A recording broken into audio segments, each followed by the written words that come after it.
দোয়া করা মাত্রই কবুল করে কে? তবে তিনটা পদ্ধতিতে করে, চিল্লায় বলেন তো কয়টা? যখনই যা চাইবেন আল্লাহ বলে দেব দেব দেব, দেব না কখনো বলে না। তিন পদ্ধতিতে কবুল হয়। পদ্ধতি নাম্বার 1, কোন বিষয় আল্লাহর কাছে চাইলেন, দোয়া করলেন, আল্লাহ বলে দেব দেব বলেই তিনি দিয়ে দেয়, ফলে আপনি পেয়ে যান, আপনি খুশি। সুবহানাল্লাহ। পদ্ধতি নাম্বার 2, আপনি আল্লাহর কাছে কিছু চাইলেন, আল্লাহ তখনও বলে বান্দা তোরে দেব, রিজেক্ট করে দিলাম এটা বলে না, দেব তবে এখন না, লেটার অন, একটু দেরি করে, পরে দেব, কখন দিলে আমার জন্য ভালো, আমার চেয়ে ভালো জানে কি।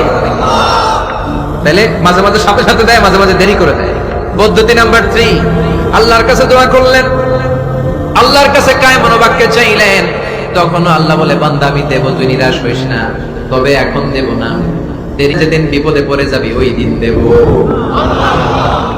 যেদিন পিতা সন্তানকে চিনে না, সন্তান পিতারে চিনে